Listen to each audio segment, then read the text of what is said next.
So we're doing Morning Mishlei once a week now. Yeah. Okay.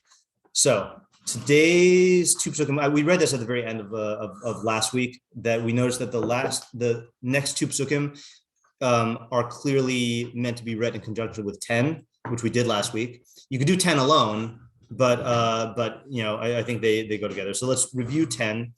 Hisrapisa b'yom tzara. If you are lax. Pass that, please. Pass this as well. If you are lax, or actually, I guess if you make, yes, anyone can have dunkers. No, lax on a day of trouble or adversity, okay, or straits. Your ability or strength will become limited. Okay, so that was pasuk. That was pasuk we did last week. Let's do a quick review. I'm gonna attempt to do a quick review and then fill me in on anything that I'm missing. What was it? 10. Of 10. Oh, sorry, 10. Thank you. Yeah. So one idea we had was Ariel's idea from day one, which was that, which I kind of also was inclined towards, that if you face some adversity and then you shrink from it and you say, I can't do this. So then not only will you lose out on possible success in that situation, but you're also going to be strengthening the resistance muscle and making yourself more likely to repeat that when you face other adversity. You're making yourself more fragile. So that was one idea. Another idea was Isaac's creative reading idea, which is you put the comma here, okay, which is hisrapisa b'yom tzara tar kochacha. If you make yourself lax in general, then on a day of tzara, then your strength will be limited, there is a fallacy. So that would be talking against the fallacy that people have, which is they think, oh, I can just go baseline or coast. But then if some situation comes up, then I'll muster up the strength or the ability to do this. And the answer is no, you won't do that, because you're going to operate. You need to prepare for the times when you have to pull out all the stops, and you have to practice that, so that when you face the situation where it is more difficult and more emotionally distressing, you can actually think and function. Then there was Sean's idea of the emphasis on the yom, which is if you make yourself lax on the day of tzara, in the sense that you face adversity and then you allow that to color the entire way you relate to the day, then that will limit you. Whereas if you just take each thing on its own, one at a time, in a practical way, and realize that there is no such thing as the day, then that will keep it'll keep the bad thing from affecting or it'll keep the thing that you're having difficulty with from affecting the rest of the stuff. That was basically the three ideas on day one. And then the idea we had on day two was we defined what lax means as opposed to lazy. So we said lazy, it is related. Laziness is the compulsive need to avoid all immediate pain and conflict. And laxity is a little bit more insidious, because you can start the activity and then be lax in the activity. So Isaac said that there's a quantitative dimension, which is that you're not putting in full energy. And then I said that there's also a qualitative dimension, which is you're not exhausting all the possibilities by thinking about, okay, well, plan A and plan B didn't work. Can I do plan C, D, E? And then am I going to put my energy into making those plans and into following through those plans? So there's two dimensions there. Yeah, David? Just on that then of how to read the pasuk. Yeah. Just then reading the pasuk as if you are lazy in that way of only partly trying or only half trying within any option that you do try, then the whole rest of this pasuk. Just understanding it that way. Yeah. So then circle. Yeah, correct. Yeah. That's a good reading. And then we had Rashi Matzus David, who put it in terms of the Yom Tsar of other people, which today is going to be big. Okay, because we'll see that everything else in this is about other people. So Rashi said, if you make yourself lax in another person's tsar, a day of another person's tsar, then you are going to not be helped. And I think Isaac said, I'm not saying that you were plugging in ideas, but classic Mishleic thing is that, if you are someone who is constantly helping the other people in your system, so then people are going to be more willing to help you and to take care of your needs if you're having difficulty. But then the Matzus David, we couldn't use that there, because Matzus David said, if you are lax in another day's Yom Tzara, you won't be able to help yourself. So for that, we said that if you are the person, it's easier to work on another person's problems than your own, because you can see things clearer and you don't have, the same, cognitive or emotional biases. So if I am consistently practicing helping other people, I'm expanding my ability to think about problems in ways that I'm practicing it in like an arena that's outside of my own self. So then when I am in a situation of tzara, then those skills will come into being. And I gave the example of like many times it would be like, oh, I'm in a bad situation. What would I tell someone? What have I told someone in the past, if I'm in that situation? Whereas if you only help yourself, then you're not going to expand your repertoire of the ability to think creatively about solutions for problems. I think those were our main ideas. I'm sure they were like fragments. Yeah. Okay, we're good? Okay, all right, so now new pesukim. Hatzel lekuchim lamaves, umatim lahereg, im tachsoch. You want to try that? Hatzel is a sivoy. Save. Those who are taken, right? Like in the movie. Those who are, that's before your time. Taken to death. Oops, taken to death. To death. Umatim lahereg im tachsoch. Tachsoch is a difficult lashon. You know what chosech is? Yeah. It's not choshech. That's chotech. Pronounce as Ashkenazim pronounce it. Yeah. If you withhold or restrain. So you have to kind of read it backwards. Or not backwards. Umatim lahereg noteh. If you are Incline, yeah.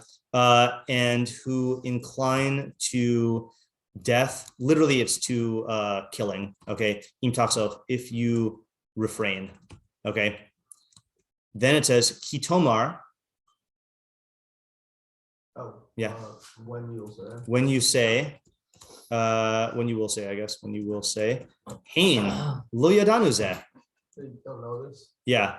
Lo yadanu zeh. Oh, We didn't know that. We didn't know this. Yeah. Hein I know is usually behold. Okay. Indeed, actually, indeed, we didn't know this. Okay. Halo tohin libos hu yavin v'notzer nafshcha hu yeda v'heshiv ladon kafalo. Hello. Is it not? Yeah. Isn't it true? We're saying hello as in like hello, is anyone to say anything? No. It was a double entendre. I know. It's true. It's like Yeah. your mouth so Tochin libos. And Mitzustian says it's miloshin toch. Oh, yes. Like betoch, The inner heart. Yeah. So this is talking about it's talking about God. Spoiler alert, right? Oh yeah, right. So how would you say? Oh. The one who enters heart.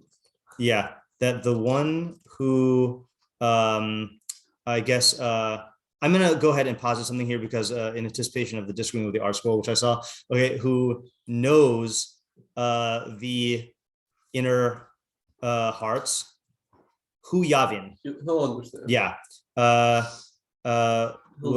It will understand. V'noser nafshcha hu yeda. And the preserver of souls. The preserver, not just souls, of your soul, hu yeda.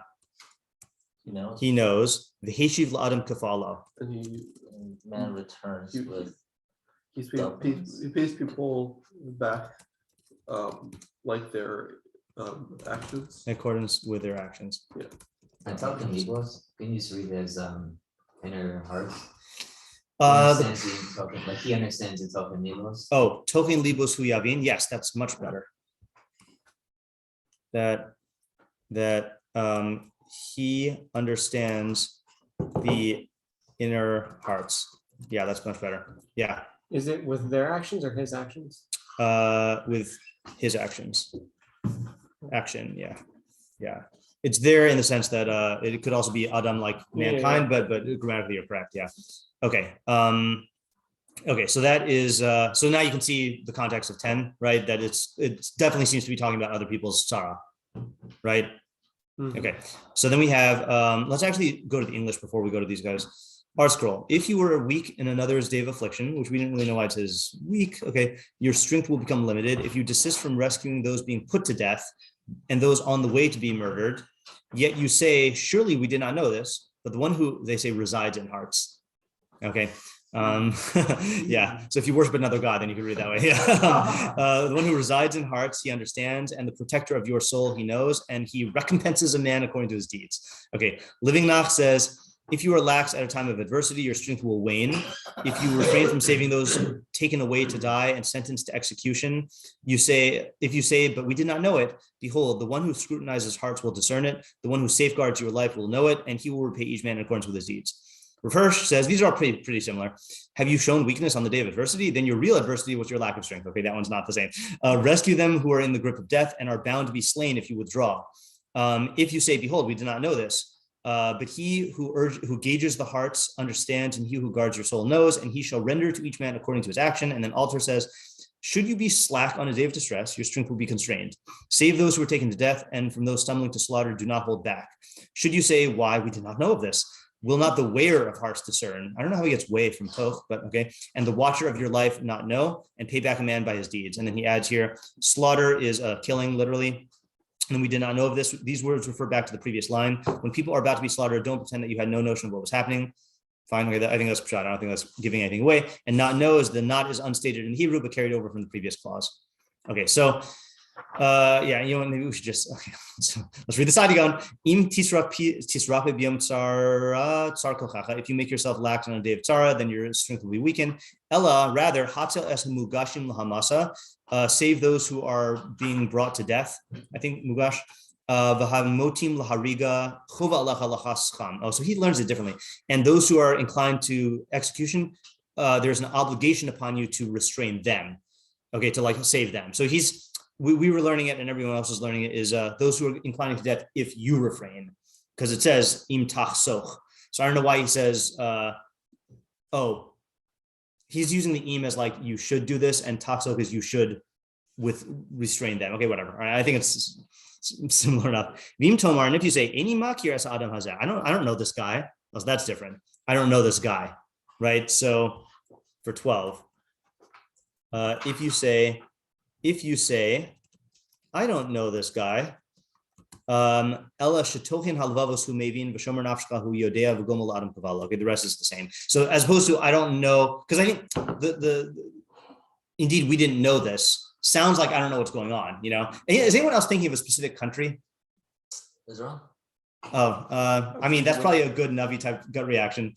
I was thinking about the Holocaust. Yeah, which country in the Holocaust? America. Oh, interesting. You could say America. I was thinking like the people like I think the country most guilty of this is Poland, right? The Polish citizens afterwards and Polish government today, I think says we didn't know what was going on, right? Like, you know, and then the thing is like you guys saw the ashes and smelled the bodies, like, you know, I think that was, you know, I'm not saying they're the only ones who are doing that, but like, you know, okay. So we got a lot to work with here. Let's do this. Let's copy and paste this and put it below, and then we can refer to those things. I'm not going to touch the Targum right now. I'm not in a Targum mood this morning. Okay, and does Mrs. Tion say anything differently? Okay, that was just what I said. Okay. Okay, so we might have to, what do you call it? Keep our eye on the main points here. Okay, what are the questions on? We're not going to relist our questions on 10. Yeah. Who are those who are being taken to death? Yes. Okay. Who? There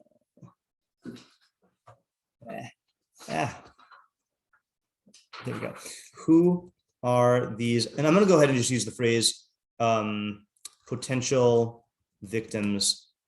Yeah, meaning and. I would ask why if there's a difference between those who are taken to death and those who are inclined to death.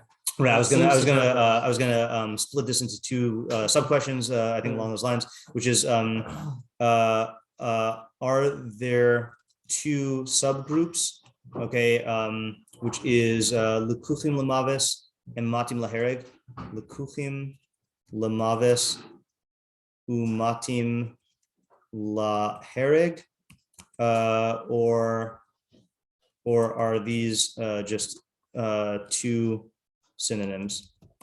Yeah, Ariel? And if you refrain, like if you refrain from what? Okay. Like what? if you refrain or withhold from what? From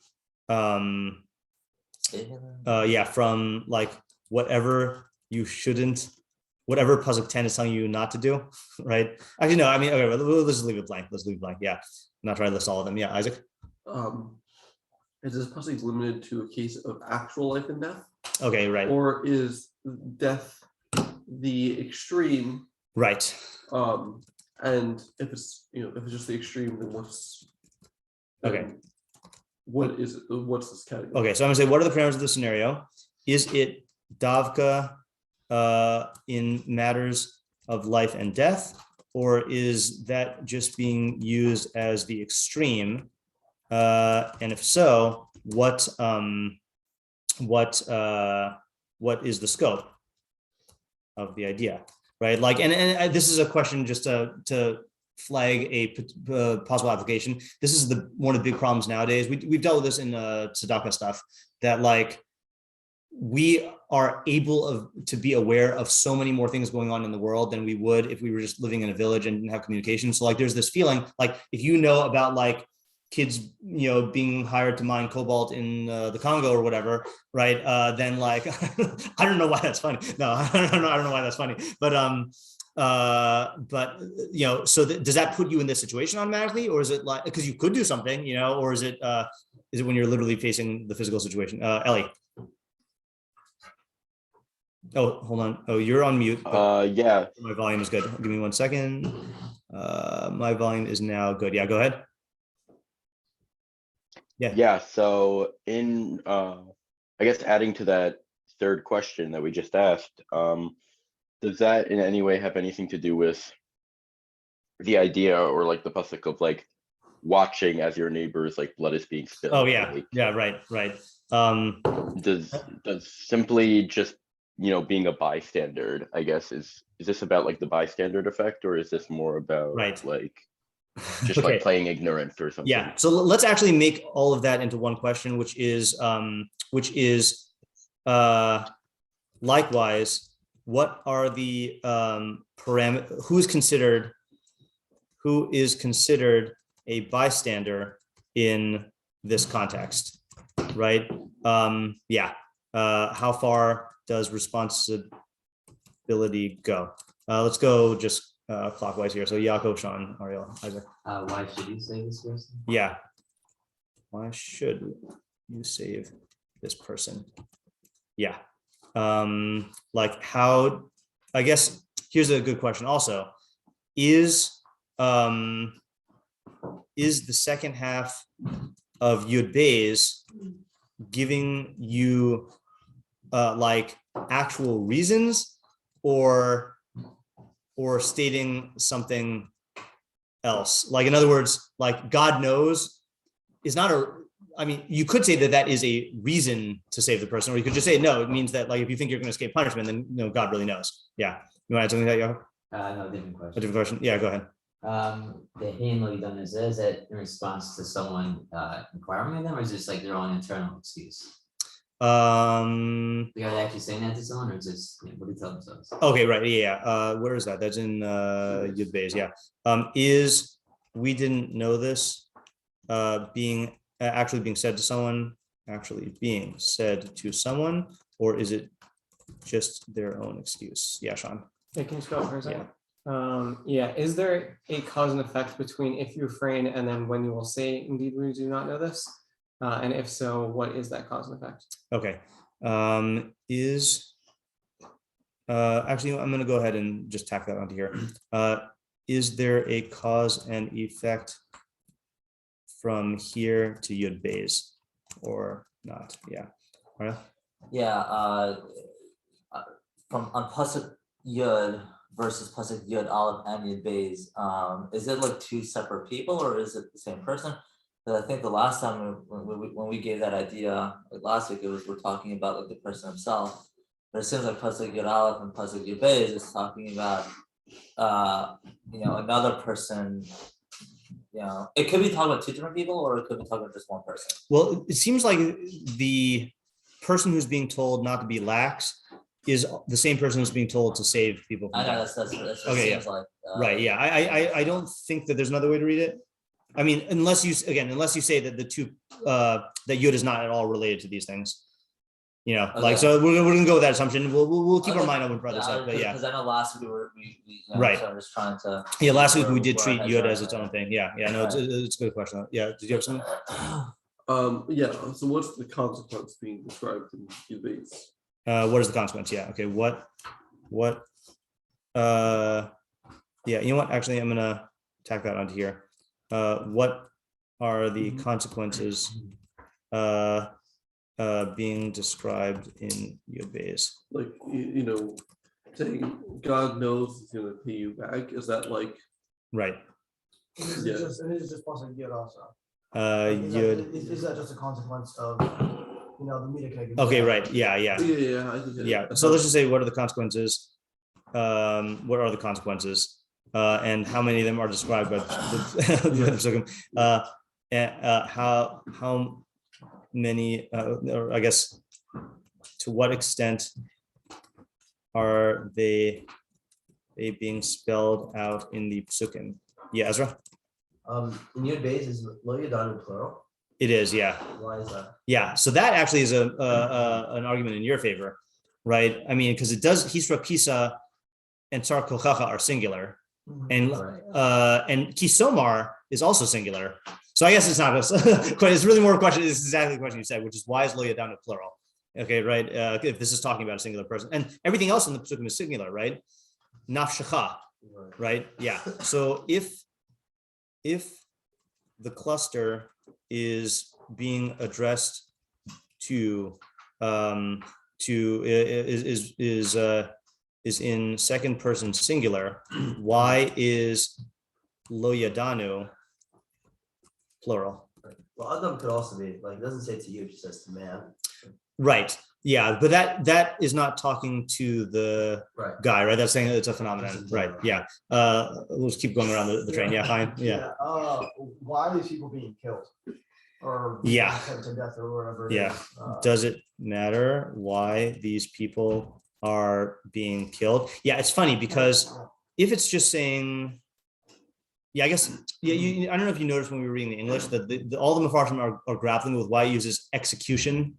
Like, because hereg means execution. L'kuchin l'mavis could be like you're taken by pirates who are going to kill you or whatever pirates do. But l'hereg sounds more like a guilt. Well, so that makes things kind of strange then, because it seems like, why would God be doing retribution to someone who's not saving somebody who's rightfully being executed? Why would God not?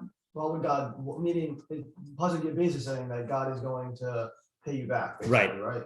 But if this guy is being rightfully executed, then why would I want Right. then why Okay, would God right. want me to save him? Yeah, right, So- right.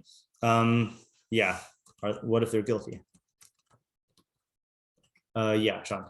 Yeah, what exactly is his action that God's paying him back for? Like, a lot of these things seem like refraining, which is not really, Right. a lot of people in action. So what Right. is he Yeah, doing that here relates works? to Ellie's question as well. So what exactly, I'll make this a separate question. What exactly is the action that God is recompensing or paying back Nan for?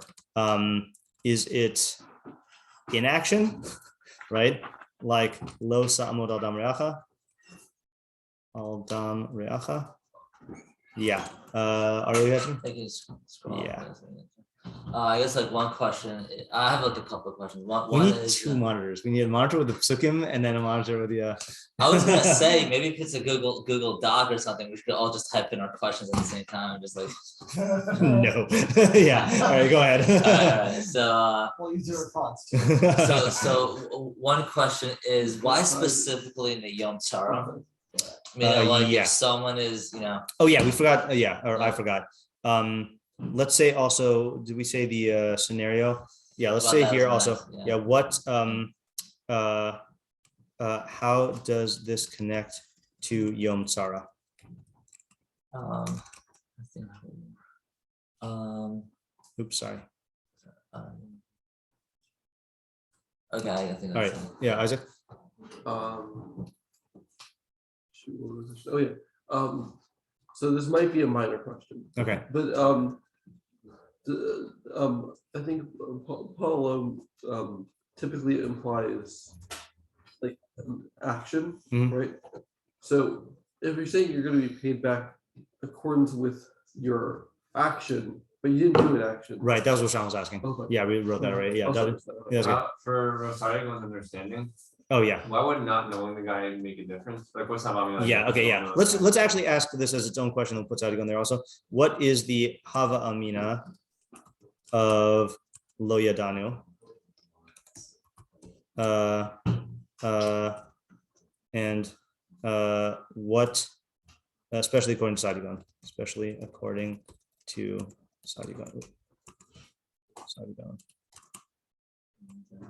Yeah, okay. Who's the audience? I feel like the audience, do we have a question about that? No, we did not. Well, we did, yeah, we did have that. Yeah, right. Okay, so let's say, who is the audience? Yeah, showed up earlier than usual. Yeah, anyone else have any questions? I feel like we have a lot, yeah. Why didn't you tell me descriptions of God in this pasuk? Yeah, that's a good question. Yeah, okay. Why all these descriptions of God, and what do they mean? Yeah. Like the Hava And what? And is it just like poetic, poetical? Yeah. Oh, another question is Yeah. like who is this person? Like what under what archetype is this individual? The audience? Yeah. Yeah. So it seems like, so I mean, it's included in who's the audience, but it seems like it could be anybody, right? But it's Yeah, good, so- good question. Yeah. Okay. All right. Let's in the remaining 17 minutes. Yeah. Let's try good ideas. Yeah. Small step. I feel like this has to be talking about someone who's going to be killed unjustly, Okay. Right. because otherwise you should, like, if let's say they're a mass murderer, you shouldn't be breaking them out of prison. Right. Yeah. Yeah. I think that's a reasonable deduction. Yeah. All right. Okay, I'm just gonna throw this out there. Okay. It just really reminds me of Belly Mel in Rust. Of Elimouth. Okay. Yeah. In Rust, yeah. Right. I mean, like like he leaves because one meforshim says because a lot of people are asking for money and time of famine, and like Right. kind of abandons his people and Yom Yeah. Sarah. Yeah, no, that's It's a good application for the what do you call it? Like that, it doesn't mean that this guy's going to be executed. It could just mean that their life is in danger. Yeah, but like and you could help them. I mean, they're starving for where they're gonna die, or like that they will die if they don't right. have enough. Yeah, money no, to that's a do good it. example to work with. Yeah, Just yeah, good example. Yeah, Sean. Yeah, I want to tie this all into a new interpretation of number 10, Okay. which is that, okay, so if you make yourself lax on a day of trouble, Yeah. right? So calamity befalls, Yeah. right? And you can save yourself, Yeah. or you can try and save yourself and save other people. Yeah. And typically people's Mm. inclination is it's every man for themselves, Yeah. and I'm just going to do what's best for me and Yeah. screw everyone else. Yeah. And if you do that, so it's true you might survive and you might escape this calamity. Yeah. You're not going to have any of your support system. Mhm. Right? And so what you're essentially doing is you're cutting yourself off from your support, and then your strength is going to become incredibly limited Yeah. because you revoked and you removed yourself from the community that you're a part of. Yeah, that's interesting. So I think that's good for the 10 and 11. So can you explain we didn't know this? Yeah. So I think a person's justification is like, I was so caught up in like this calamity that was befalling me that Yeah. like I wasn't like concerned, or like that's what they tell themselves, like it's not for me to be concerned about other people. And so they make up this story that like they really don't know what's going on with other people, and they don't know if they can help other people, and that's the story that they're telling themselves. Yeah. When it's not really true. Yeah, interesting. Okay, and then can you explain the things it says about God? I think that would be nice to. Yeah. Like I agree with your idea. I mean, I'm not. These are Yeah. not challenges to the idea, but I think that's the Tochen part libosu that I saw, yavin, yeah. notzer nafshecha yeda. Okay, well, I would say on the surface here, Tochen libos is going to be internal, and notzer nafshecha is going to be like what happens to you, like your life, And so I think there is this feeling that the internal, like those thoughts and emotions that you have, that expressed itself in the decision to not help other people, those are going to have consequences that you're carrying with you in terms of when you go into this new, like when you go to Moab or whatever, Yeah, survivors don't. Yeah, that also. Yeah, I was thinking more in terms of this pattern of thinking, that you, the audience, felt was just the cause of this decision here. Like, okay, fine. So I abandoned like the Titanic here, and then went somewhere else. No, that came from your lave, and you're taking your lave with you, and then the support system, I think, is more of the notes or nafshka part. Yeah. I think we're gonna be saying the same thing. We're just saying maybe a little bit differently. Yeah. In terms of like, at least like let's use. I think what Sean's saying is almost like 90% applicable to Elimelech. Like maybe you could say that like, he has to take care of himself, and like he needs to do what's right for him, but at the same time, like he is in a conflict, right? And like he's kind of suppressing what he knows, and he is telling him that story, but like it's kind of being overshadowed by what he needs to do for himself and his family, what he thinks is best. So he's kind of like leaving, and he's using that as like justification for doing sin. And like I think that's what it means, like and God will truly understand what his inner thoughts are or his heart, because like he's kind of like he I think he knows the truth, he's trying to suppress it. Right. Yeah, and that's just a general thing about the mushal of God knowing, that like, we've said that in some cases it means, it means, I feel like we did this on the Wednesday night shiur about, I think we did this, but that God's knowledge sometimes is a mushal for hashgacha, right? But sometimes the mushal is that like when you are pretending like you're kind of like ignoring a part of yourself, and there is the mushal of God knowing is that no, there is a being who nothing is hidden from, and so the point of it being you can't hide. In other words, sometimes saying God knows means God will act upon this, but then sometimes the mushal is at like you don't think you can hide, or that you can just pretend something doesn't exist and it won't exist, and they're obviously related, but I'm like the punch of the mushal. Yeah, Isaac. I have a different idea. Okay, I just want to make sure that we just bring this to a close for a second. I also want to flesh out the consequence of what Sheldon said. Yeah, I think if you're willing to like jettison other people and like in order to help yourself, that will manifest in other places. Yeah, where it's much less justifiable than actual tzara. Yeah. Yeah, fine. No, go ahead. Yeah, and so then then that's going to happen with people where you will get repercussions. Yeah. Sometimes this can even happen if you like. Here's the thing: in Sean's scenario, when you have these people who are watching you like flee, sometimes it's gonna be hard for them to like fully blame you, because we're in a case of tzara, but it still can have lingering effects. And I have an example of this. So in 2020, we officially got the news that Shalhevet was permanently closing on April 1st. Worst April Fools ever.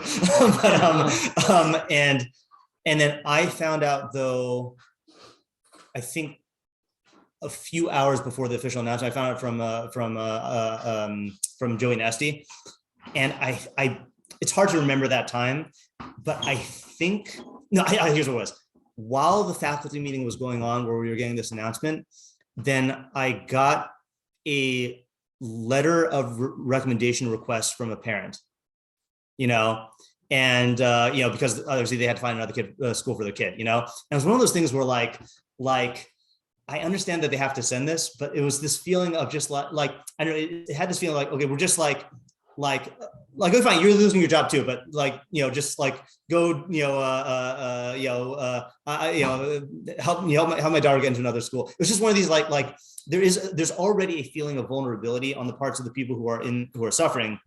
And like, you have to be, careful. Like, I'm saying that the feeling of vulnerability can exaggerate or amplify or distort and cause perceived jettisonings or fleeings, even if like they're warranted. Like there's nothing irrational about like a parent asking for a letter of recommendation when the whole school is closing down and like, and you need to place their daughter. But like, I don't know, it hit me at this time when like I took it personally, even though it wasn't personal. And I think that this can happen to these bystanders in a Yom Tzara, Okay, so let's just run through the whole 3 pesukim and see if we can get every element of it and then say it succinctly. So Hisra Pisa B'Yom Tzara, Tzar Kochacha.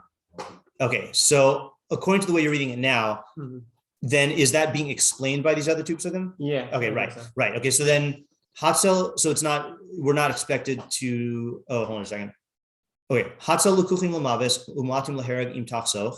So that's telling you what to do practically, right? Which is that even though everyone is in danger, which I think you can definitely get from the Yom Tzara. I think we read somewhere, one of the meforshim said Yom Tzara is a tzara of the Rabbin.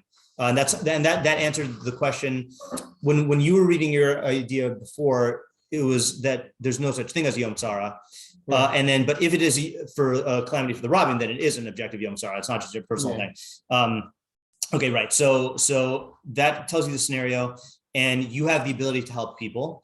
Kitomar, and if you say Hein lo yadanu zeh, we don't know this, meaning like I've got my own problems to worry about. I have, Yeah, and I think people, in order to be the first person to get out, you need to dehumanize people. Right. And like you see all these movies where like there's a mass panic. Yeah. And like people really become animals and they like push and shove and like. Ooh, you were on 2020, right?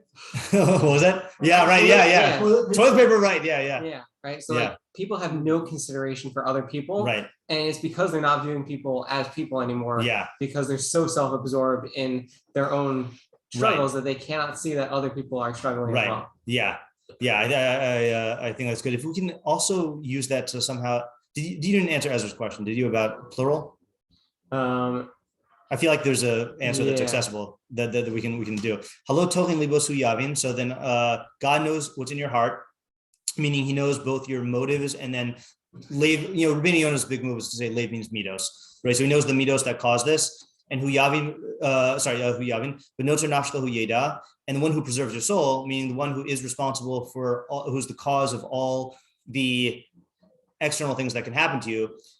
Through those 2 categories, he's Heishiv Ladam Kafal, like he will pay you back according to what you deserve. Yeah.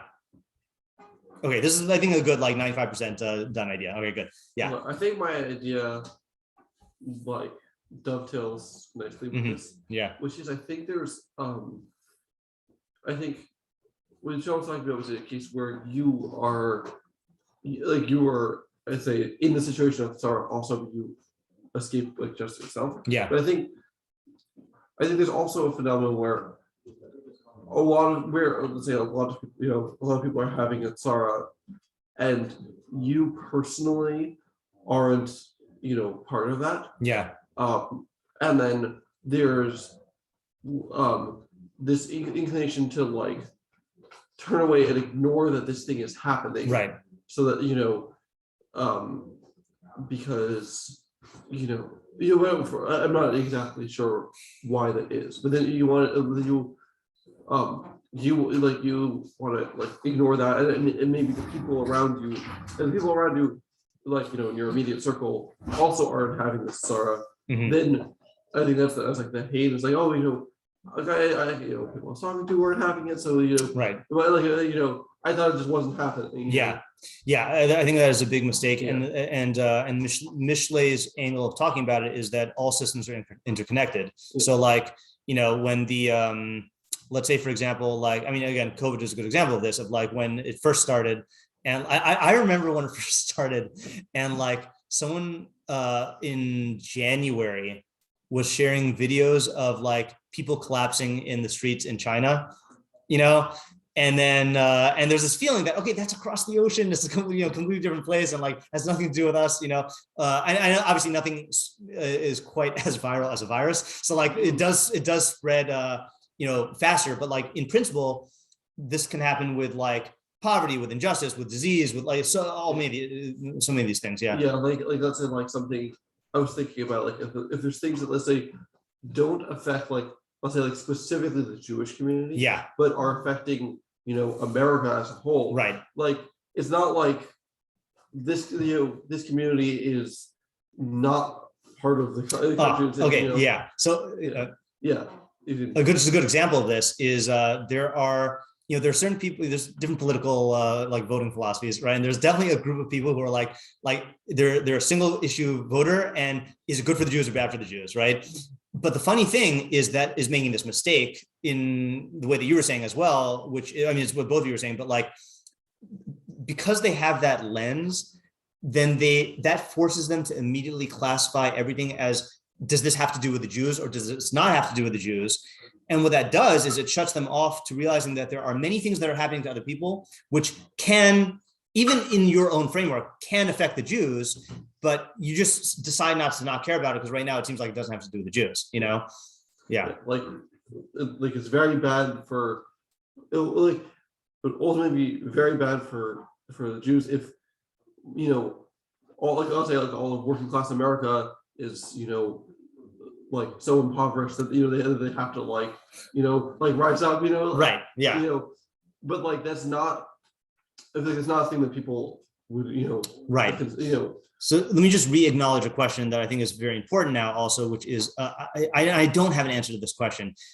Again, we are in a world where we have access to information and misinformation about everything. So there is a reality of needing to prioritize. Like you certainly don't have resources to be able to help everything, but you don't even have like attention resources to be able to keep tabs on all problems that are happening, even in our own country or own community, certainly not like the whole world. So like, it's very hard to know how to implement this nowadays. Yeah. I feel like the halacha about that you give tzedakah to people in your town first. Yeah. Like, I think I feel like that could be like a, Yeah. Oh, I should just say that as a counterpoint also, not to refute the idea, but like that there is an idea of prioritizing yourself and then your family and then stuff like that. But that is a priority dictated by halacha and by practicality, not by me first. It's not the feeling of me first that Sean's idea was like talking about. Yeah. Yeah. And then in terms of your question of why it's in the plural, Yeah. I think works for both Isaac and Isaac. Yeah.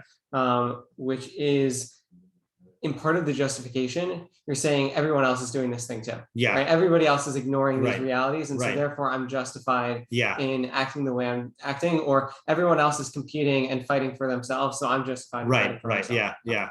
Yep. That is the form it takes. Yeah. Ugh. Yeah. Oh, this is a difficult puzzle not to understand, but to implement. I mean, it's just, I feel like we do this all the time. I do this all the time. Yeah. I'm just trying to understand what's the difficulty? The difficulty is that there are lots of people who are in situations of tzara. And it is easy to just say, like, either that has nothing to do with me, or like, I have my own stuff to worry about, and many times that is rational. Like, it does make sense to do that because either you can't do anything, or you do have to practically think about yourself first, but so just drawing the line is just very difficult, discouraging. But this is the idea I mean, this is one of the things with the all the times that God reminds us, you were Gerim, in Eretz Mitzrayim, or remember that you were Avadim, like that is trying to promote this mentality of like remembering that just because you're not in the state of Avdus right now, you're not, does not mean that you just like ignore other people who are in that state. Like you have to remember that you were in the state of Inui, and act. Okay. Just on what you were saying, I don't know if this is, I don't think it's going to answer the question, but like, I mean, I think the premise of this whole topic is like, look, there obviously, you can't do everything, you can't help in every sorrow, but like, just do what you can, as long as you have that, like that mentality of like wanting to help when you can, like, I think you're still fulfilling some. Okay, so maybe that answers the question that Isaac raised, which is perhaps this is talking about death, not literal death, but severe, like someone is going to die, which could mean someone's going to lose all their money. It could mean, but we're talking about like severe consequences. If you're talking about, like, I just don't think it's practical anyone who has any need, like obviously you should be, you should help people with needs, but this is the dire tone of this thing. Sarah, God's going to pay you back, people taken to death. Like wherever you draw the line, if you're at the point where like these people are going to die if you don't do something, like again, with America during World War II, right? Or even my understanding is that even Jews, there was difficult to get Jews to care during that time about what was going on. Then there's something severely wrong, and then all these consequences are going to come up. So again, I'm not limiting it as a hard limit to that, but I'm saying like that's what the pasuk is focusing on, is when someone's going to die if you don't act. Yeah. Okay, let's stop here. Let it percolate and come back to it tomorrow. Thank you. Yeah. Thank you. All right. Thanks for coming. Thank you.